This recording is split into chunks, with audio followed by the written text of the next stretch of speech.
성경 말씀 역대상 1장입니다.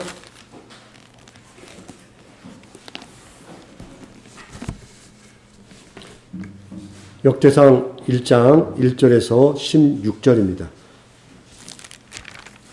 구약성경 609쪽입니다.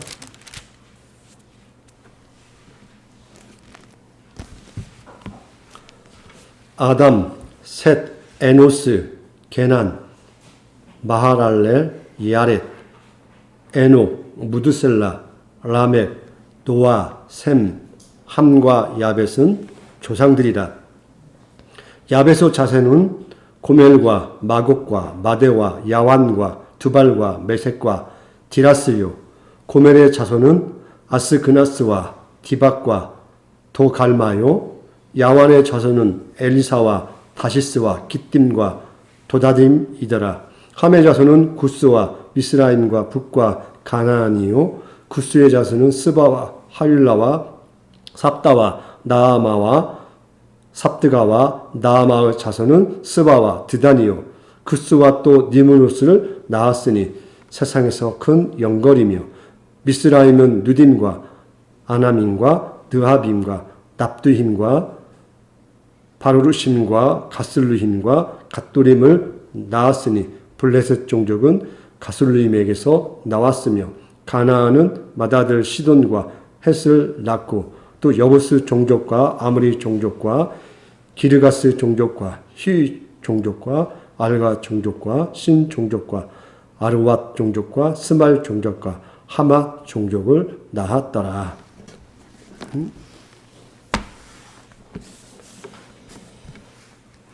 자, 오늘 제목은 아주 오랜 옛날부터 하나님께서는 이 제목입니다. 자, 우리는 구약 성경에서 가장 강력한 수면제라고 하는 역대상을 만나게 되었습니다. 혹시 집에서 잠이 안 오시면 역대상을 딱 펼치시면 한 1분 안에 반드시 잠이 옵니다. 걱정하지 마시고 이 수면제를 활용하시면 됩니다. 자, 1장에서 9장 한번 넘겨보세요. 성경을 한번 쭉 넘겨보세요. 9장까지. 실제 눈으로 한번 확인해 보세요. 자, 어떻습니까? 9장까지 이 족보가 등장합니다. 자, 읽고 신나요? 제가 지금 읽으면서도 이 발음하기도 힘들었잖아요. 읽고 신나요? 아, 이 이름을 읽고 묵상하면 아, 다음 주는 은혜가 충만할 것 같구나. 아니면 어떻습니까? 깊은 단잠을 자는데 도움을 받겠구나. 둘 중에 하나는 여러분이 유익을 얻을 것입니다. 그렇다면 이렇게 읽기도 힘들고 발음하기도 힘든 사람들의 이름이 지금 우리의 믿음에 어떤 교훈을 줄 수 있을까요? 이런 인간의 가계도를 나타내는 족보를 이게 하나님의 말씀이야 라고 받을 수 있을까요? 족보에 기록된 사람들의 이름을 읽고도 은혜를 받을 수 있는가 하는 질문을 우리는 할 수밖에 없잖아요. 이름만 읽는 거잖아요. 지금 일주일 내내. 당장 오늘부터 일주일간 사람들의 이름만 읽고 묵상을 해야 할 상황인데 여기에 나와 있는 사람들의 이름들이 매일매일 여러분의 하루하루 삶에 무슨 선한 영향력을 줄 수 있겠습니까? 오늘날 우리 땅에 있기라도 하면 이 사람들 가운데 나름대로 유명한 사람이 있으면 내가 명함을 돌려 만들면서 이 사람이 우리 집안에 몇 대손 우리의 어르신이야. 나는 이런 뼈대에 있는 집안의 사람이야 라고 자랑이라도 할 수 있지 않겠습니까? 그런데 2500년 전의 사람들입니다. 2500년 이상 지난 사람을 어디에다가 써먹을 수 있겠습니까?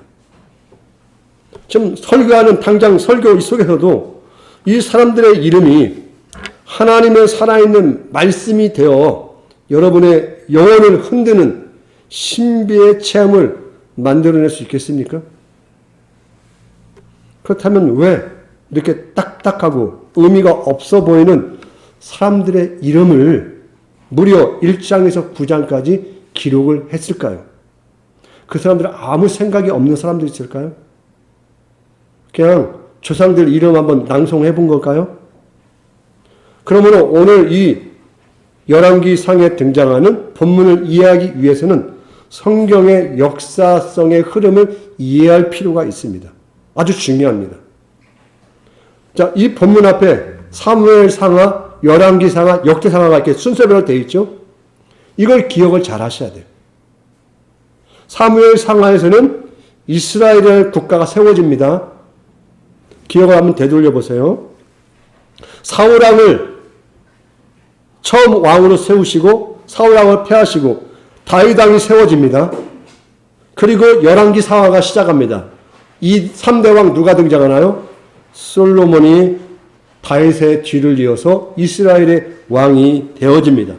그리고 솔로몬 왕이 죽자 이스라엘이 남과 북으로 나눠지게 됩니다. 다윗 왕을 계승하는 남유다는 르호보암이 통치하게 되고요. 새로운 반란을 통해서 국가를 형성한 북이스라엘, 여로보암이 북이스라엘을 형성하게 됩니다. 이게 열왕기 상합니다. 그리고 열왕기에서 마지막 북이스라엘은 아수르에게 멸망을 합니다. 그리고 남유다는 바벨론에게 멸망을 당합니다. 예루살렘 성전까지 파괴되고요. 많은 이스라엘 백성들은 바벨론 땅으로 포로로 잡혀가게 됩니다. 자, 이렇게 이스라엘 왕국의 시작과 멸망을 설명합니다. 여기까지 열왕기 상하의 내용입니다. 그러면 열왕기 상하를 여러분 다시 한번 기억하면서 열왕기 상하의 기록은 이거예요. 크게 말하면 반성적 기록이에요. 역사를 짚어보며 왜 망했는지를 되짚는 거예요. 우리가 왜 망했지? 그래서 열왕기 상하에서는 이스라엘의 신앙적인 타락, 그들의 일상의 사회 속에서 공의와 정의가 무너진 그 부패된 무질서의 상태, 왕들의 범죄와 실패를 숨김없이 기록을 합니다. 그래서 다윗과 솔로몬의 죄악도 낱낱이 다 기록을 합니다. 이유는 우리가 이래서 망했구나를 확인하도록 열왕기 상하가 기록합니다. 그 기록된 시기는 그래서 포로기 시대에 기록을 했습니다. 실제 포로를 지금 경험하고 있는 시대에 기록한 겁니다. 포로를 경험할 때 얼마나 힘듭니까? 우리가 왜 망했지? 라는 질문을 하게 될 거 아니에요. 그때 이 성경 본문을 통하여 너희들이 이러한 행위로 말미암아 하나님의 징계 가운데 있느니라라고 이야기를 했던 거예요. 이제 시대가 바뀐 거예요, 지금. 시대가 바뀌어서 새로운 성경이 기록이 된 거예요, 지금. 이걸 먼저 잘 변화를 기억하시기 바랍니다. 70년의 포로 생활을 마치고 다시 이제 유다 땅으로 돌아왔습니다. 영원한 강대국이 있을 것 같은 바벨론이 페르시아 제국에게 멸망을 했어요. 70년 만에 제국이 바뀌었어요. 아수르에서 바벨론에서 페르시아로. 이 세계사의 역사가 좀 변화를 했단 말이에요. 그리고 페르시아 제국이 바벨론을 지배하자 고레스가 이스라엘 백성들에게 이제 너희 나라로 돌아가서 너희 나라에 살아라. 가나안 땅으로 돌아가는 것을 허락을 했어요. 그런데 감격과 기쁨이 넘칠 것 같은 고국의 귀환이 아니었어요. 586년에 BC 586년에 이스라엘이 멸망을 했습니다. 이때를 생각해 보시기 바랍니다. 이때 잡혀갔던 사람들, 어린아이부터 소년기, 유년기, 청소년기, 장년기 사람들이 잡혀갔어요. 자, 70년이라고 했습니다. 돌아왔어요. 누가 돌아왔겠습니까? 1살 때 잡혀간 사람이 갔다면 70대 노인돼서 돌아온 거예요. 그러면 이 말은 무슨 말이에요? 대다수 다 죽었다라는 거예요. 바빌론에서. 일부 몇 명만 살아서 과거의 내용을 일부 기억한 사람 일부만 있는 거예요. 나머지 사람들은 뭐예요? 내가 여기를 왜 와야지? 페르시아 땅이 고향 땅이에요. 이 사람들은. 거기서 태어난 거예요. 근데 어느 날 갑자기 너희 나라로 돌아가라는 거예요. 고국 땅으로. 자기는 이곳에 돌아온 이유를 알 수가 없는 거예요. 내가 살아보지도 못한 할아버지와 아버지의 땅으로 돌아왔다라는 것입니다.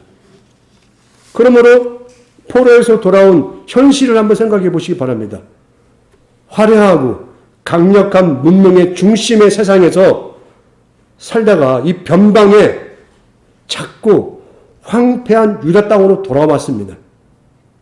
그리고 70년이라는 이 공백기에 유다 땅은 누가 차지했습니까?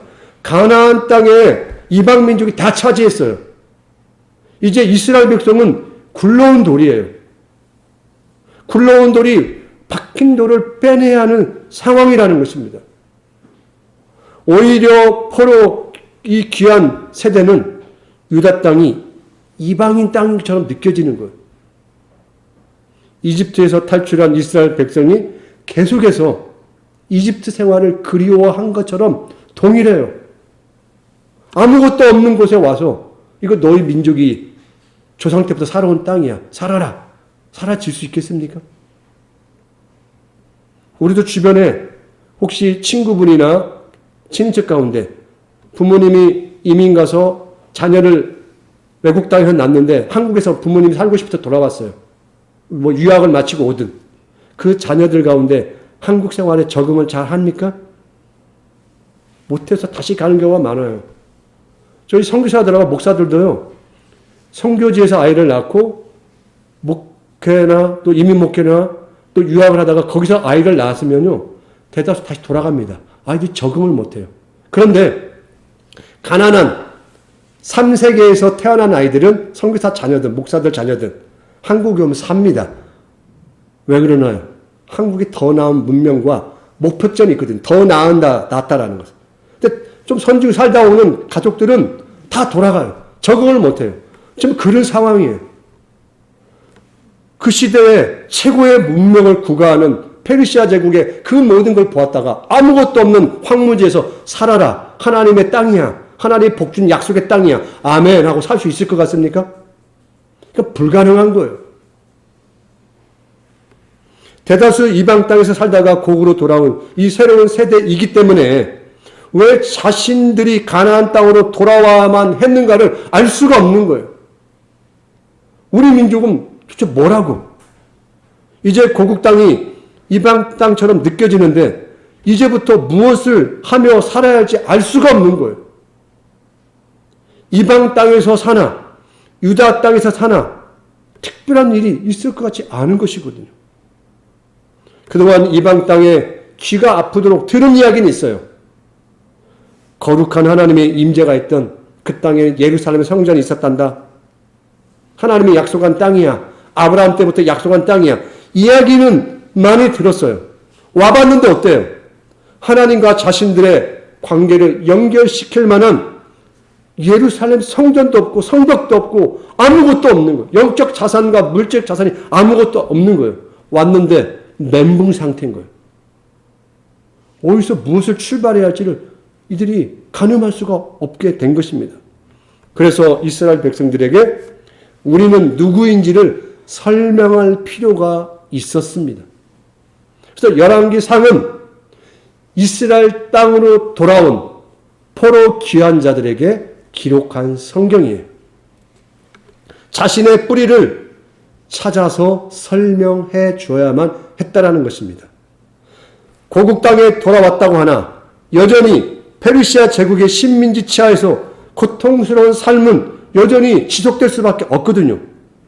마치 우리 민족은 근본도 없고 어디서 굴러온 돌이 아닌 뼈대에 있는 지방이라는 사실을 그 내면적 정체성을 찾아주기 위해서 우리는 이해할 수 없는 무려 9장에 걸쳐서 사람의 이름을 나열하는 족보를 이렇게 힘들게 기록을 하게 되었다라는 것입니다. 비록 기록의 정당성을 그렇구나 이해했더라도 거기까지 수긍했더라도 그러나 우리에게는 넘어야 할 산이 많아요. 무려 9장에 걸쳐 기록된 이 알 수 없는 이름들을 나열한 족보는 당연히 여전히 당혹스럽습니다. 과연 이곳에 기록되고 나열된 이 많은 사람들의 이름이 무슨 의미가 있습니까? 그렇다면 성경 본문을 보시기 바랍니다. 첫 족보는 아담에서 노아까지 10대의 족보가 기록되어 있습니다. 혈통의 연결성과 하나님이 과거로부터 하나님이 어떻게 이스라엘 백성과 구원의 출발을 하셨는지를 함축하여 설명하고 있습니다. 이 내용은 창세기 5장을 축약한 내용입니다. 각 세대의 주요 인물이 한 명씩 나열된 수직적 족보입니다. 그래서 표면에는 인류의 대가 첫사람 아담으로부터 노아까지 지속되었고요. 이스라엘의 뿌리가 아담까지 연결됨을 보여줍니다.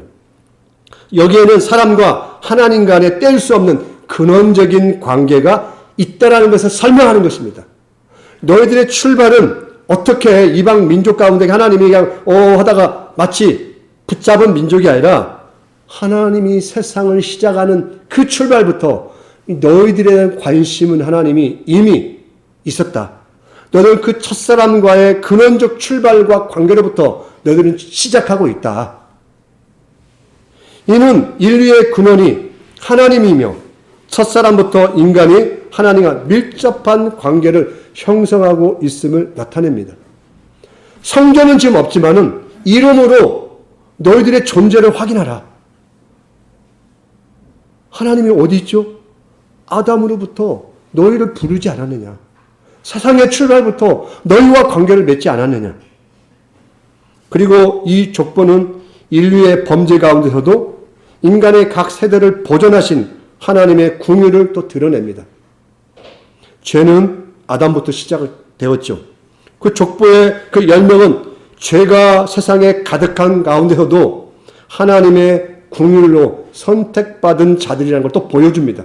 이런 가운데서 하나님이 이들을 선택을 하셨어. 이들은 창세기 5장 전후의 상황을 비춰볼 때, 여러분 창세기를 읽는다 생각하고요, 비춰볼 때 하나님을 경외하는 자들입니다. 에녹은 300년 동안 하나님과 동행했고요. 노아는 온 세상이 심판받을 때 죄가 온 세상을 지배하는 시대에 하나님과 동행하며 의롭고 완전한 자라고 평가받았습니다. 너희들의 믿음의 조상들의 이력을 보여주는 거예요. 그들도 역시 고난과 힘들고 죄가 관영한 시대에 하나님과 동행하는 삶을 살아냈다. 너희들만 고통스러운 시대를 살고 있지 않다라고 설명을 하고 있다는 것입니다. 또한 이는 죽음이 마치 심판이 숙명처럼 받아들이는 이 인간 시대 속에서도 하나님의 생명의 축복은 여전히 끊어지지 아니하고 하나님은 그 역사의 은혜를 지금까지도 베풀고 있다. 이 모두는 제약된 세상 속에서도 하나님 믿음의 혈통과 경건의 자손을 충분히 지금까지 이루어 왔다. 너희들 하나님이 믿음의 혈통이요 경건한 믿음의 자손이라고 하나님 부르신 거다. 지금 이 고난의 땅에 온 것을 하나님의 복으로 알아라라고 지금 이름으로만 메시지로 설명하고 있다라는 것입니다.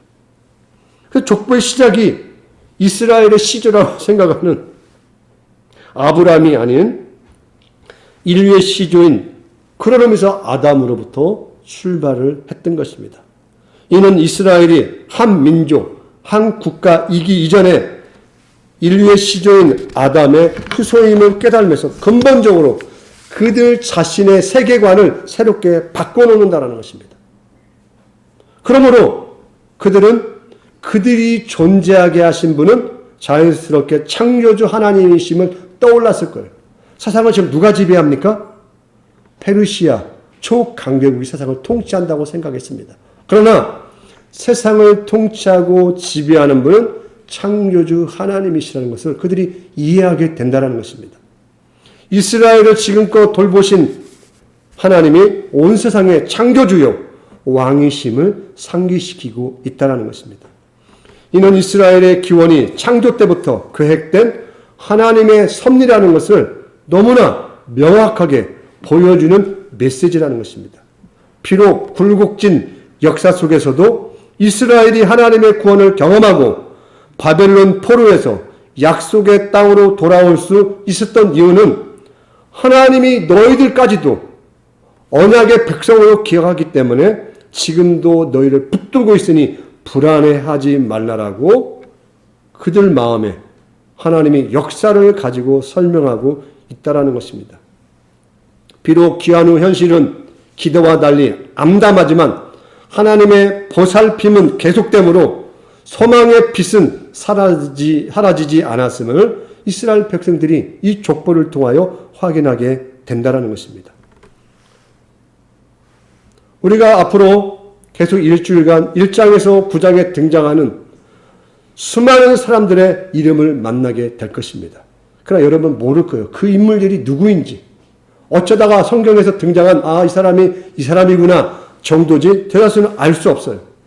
하늘의 별을 한번 생각해 보시기 바랍니다. 이제 여름이 될 텐데 은하수가 뜬 밤하늘을 생각해 보세요. 저 밤하늘에 있는 별을 생각해 보시기 바랍니다. 저 하늘의 별. 지금 여기 흩어져 있는 수많은 이름들, 이게 이름이 어디서 등장했을까요? 아브라함에게 너희 후손을 하늘의 별같이 내가 창대케 하리라고 약속하잖아요. 저 하늘의 별. 그 별처럼 우리는 알 수 없지만 흩어져 있고 또 바다를 향하여 말했던 아브라함의 약속, 바다의 모래알처럼 수많은 하나님의 백성들을 두시리라고 하나님이 아브라함에게 약속했습니다. 한 시대의 공간에 흩어져서 수많은 사람들은 있지만 그 사람들이 하늘의 별처럼 나는 그 별의 이름을 다 알 수도 없어요. 저 바다에 있는 모래알 하나하나 나는 다 알 수가 없어요. 그러나 하나님은 그 하나하나 이름을 다 부르셔서 그 약속의 자손 가운데 너희들이 있다라는 것을 지금 보여주고 있다라는 것입니다. 그러므로 우리는 그 사람들의 이름이 여기에 더 기록이 안 되어 있죠. 더 많은 사람이 있겠죠. 근데 그 사람들 각자에게는 무엇이 있겠습니까? 그 시대에 자기가 하나님과 함께 살아가던 자기들의 서사가 다 있는 거예요. 자기들의 이야기가 있다는 것입니다. 이 이름 속에는 자기 시대에 하나님의 역사가 있는 거예요. 자기들의 희노애락이 다 여기에 묻어다 있다는 것입니다. 그래서 그들의 역사와 삶이 축적되어서 그게 비록 나라가 멸망하고 포로가 되어서 돌아와서 사는 이 삶이 비참할지라도 이들의 삶은 결코 헛되지 아니하고 그 조상들로부터 약속된 하나님의 역사에 축적된 내용이 너희들 한 사람 한 사람을 통하여 새로운 새 시대의 새 나라를 하나님이 반드시 이루어내리라 하는 약속의 내용이라는 것입니다. 그러므로 이렇게 무수한 사람들의 무명의 이름들이 기록되어 있지만 이들이 살아왔기 때문에 이들의 삶이 있었기 때문에 너희들의 조상이 있었기 때문에 오늘의 역사가 존재할 수 있었다는 것을 설명하고 있다는 것입니다. 많은 사람들은 우리가 표현하듯이 그냥 왔다가 그저 살다가 그저 간다라고 생각할 수 있지만 하나님의 역사 속에서는 그렇지 않다라는 것입니다. 물론 1장에서 9장까지 기록된 이름의 사람들은 그나마 괜찮은 편입니다. 그래서 기록이 됐잖아요. 사람은 죽어서 무엇을 남긴다고? 이름을 남긴다고 하지 않습니까? 이 사람들이 이름이 기록돼서 말 그대로 속담처럼 호랑이는 가죽을 남기지만 이 사람들 이름을 남겼어요. 그러면 여기에 기록되지 않는 더 많은 사람들은 어떻게 된 겁니까? 소모품입니까? 성경은 그렇게 이야기하지 않습니다. 기록되지 않는 이 무명의 사람들의 이름에 빚을 진 사람들이 여기에 기록된 사람들인 것입니다. 그러므로 아담에서 포로 귀환까지 성경의 족보는 혈통의 계승을 넘어 역사 속에서 인물과 사건 그 안에 하나님의 일하심에 대한 신앙적이고 신학적 의미가 함축된 이름들이라는 것입니다. 하나님이 약속한 생명의 축복이 지속해서 일하고 있다는 사실과 이스라엘과 인류를 향한 하나님의 계획과 구원의 역사가 결코 단절되어 있지 않다는 것을 이스라엘 자손들에게 설명하고 있는 교훈의 족보입니다. 오늘 이 시간과 이 시대가 하나님의 구원의 역사와 동일하게 무관하지 않습니다.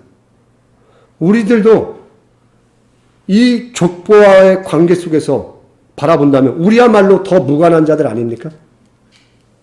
우리는 여기서 무슨 근거를 찾을 수 있습니까? 우리는 5,000년 역사 이야기하면서 당군의 자손이요 라고 우리는 말을 하잖아요. 이 성경과 연관된 이들 속에서 우리는 무슨 정체성과 연관성을 신앙의 연결고리를 맞출 수 있을까요? 아무것도 없죠. 그럼 우리에게 정말 이 책이야말로 무가치하죠. 하다못해 자기 조상들의 족보니까 관심 있게 있겠지만 이게 우리에게 무슨 관계가 있냐는 거예요. 하다못해 살아있는 우리 이 시대에 대한민국 살아있는 여러분들 가운데 특별히 조선시대 우리나라 족보는 조선시대에서 기록된 거예요. 일부 한두 가정만 있었고 조선시대에 양반들만 족보가 있었습니다. 대다수 족보라는 게 존재하지 않았어요. 조선 중기 이후 일부 돈 주고 사고 조선 말기와 일제강점기에 다 대다수 족보는 거기서 만들어진 거예요. 남의 족보 갖다가 끼워 넣은 거예요. 그게 95%예요. 우리나라 족보는 5%, 10%밖에 없었어요. 우리의 정체성을 거기서 찾는다는 것은 그냥 우리가 그러니 하고 그냥 찾는 거예요. 일부 양반가만 남아있는 거예요, 사실은. 그렇게라도 우리는 연결시킬 수 있죠. 끼워 넣어서라도. 그러나 성경에 있는 이 인물에다가 내 이름 딱 쓰면, 아, 성경의 인물에 이태진이 들어가 있구나. 이게 가능한 일입니까? 말도 안 되는 거잖아요. 어떻게 우리 시대의 이 족보의 이름과 우리를 끼워 넣을 수 있겠습니까? 우리가 집안에서 말썽을 일으키면 아버지가 뭐라고 하죠? 너의 이름을 족보에서 어떻게 한다고요? 지워버린다고 이야기하지 않습니까? 족보에 지워진다고 하면 너와 나와 무관하다는 거잖아요. 네가 뭘 하든 나와 무관하기 때문에 마음대로 하라. 어떤 의미에서 우리는 이방에 던져진 자들이라는 것이죠. 여기 이름이 들어갈 수 있는 자들이 아니라는 것입니다. 그럼 우리는 어떻게 이 이름의 기록에 포함될 수 있겠습니까? 마태복음 1장 1절에 아브라함과 다윗의 자손 예수 그리스도의 세계라.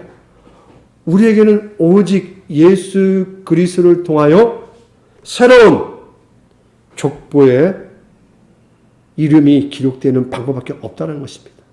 신약적 표현을 말하면 생명록 책에, 하나님의 생명의 책에 우리 이름이 기록되지 않는다면 우리는 이 성경 66권에 아무런 우리의 기억, 우리의 관련성, 어떤 것도 연결시킬 수 없다는 것입니다.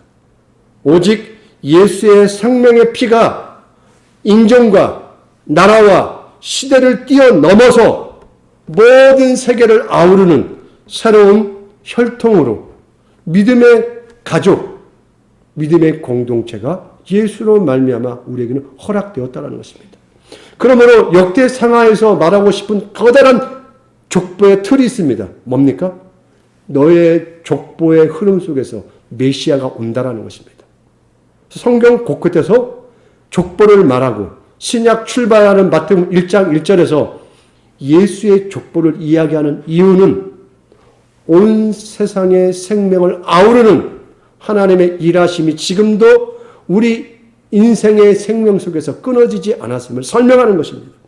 그러므로 여러분, 우리에게 새로운 시대의, 새로운 나라의, 새로운 백성의 신분의 사람이 되었음을 오늘 이 역대상을 통하여 우리는 보게 되는 것입니다. 예수로 말미암아 새로운 생명의 이름이 우리가 하나님 나라에 기록됐음을 기억하고 우리 이 시대에 우리의 이 삶이 결코 헛되지 아니하고 이 성경에 등장하는 수많은 사람의 인생의 삶처럼 여러분의 삶을 통하여 하나님도 반드시 하나님의 역사와 그 나라를 이루신다는 것입니다. 여러분이 그곳에 부름받은 거예요. 저 하늘에 알 수 없는 별 하나가 여러분인 것처럼 바다에 수많은 모래알 가운데 하나가 나인 것처럼, 그러나 아무것도 아니지만은 그 하나가 모여서 하늘의 수많은 은하수가 되듯 바다의 모래사장을 이루듯 우리의 존재도 하나님 나라의 역사에 그렇게 부름받았음을 기억하시고 이 하나님 역사의 족보에 여러분이 참여하고 있음을 기억하시기를 주의 이름으로 부탁을 드리겠습니다. 기도하겠습니다. 사랑의 아버지 하나님, 우리는 성경을 우리의 생명의 말씀으로 받습니다. 그러나 과연 이 성경 속에서 다른 문화와 다른 시대, 다른 민족, 수많은 우리와 이질적인 관계들이 있는데 우리는 어떻게 이 성경을 통하여 마치 나에게 허락된 하나님의 말씀인 것처럼 받을 수 있겠습니까? 바로 예수 그리스도의 새로운 생명의 힘으로 말미암아 그가 흘리신 피로 말미암아 이제 국가와 시대를 뛰어넘는 인종을 뛰어넘는 새로운 하나님 나라의 혈연의 역사가 우리 안에 허락되었음을 우리는 기억합니다. 그래 하나님 나라의 새로운 백성이 되었고 가족이 되었고 믿음의 이 족보 속에 우리가 존재함을 기억하고 우리에게 허락된 우리의 이 시대 이 시간의 공간들을 살아내는 우리 모두가 되게 하여 주옵소서. 예수 그리스도의 이름으로 기도합니다. 아멘.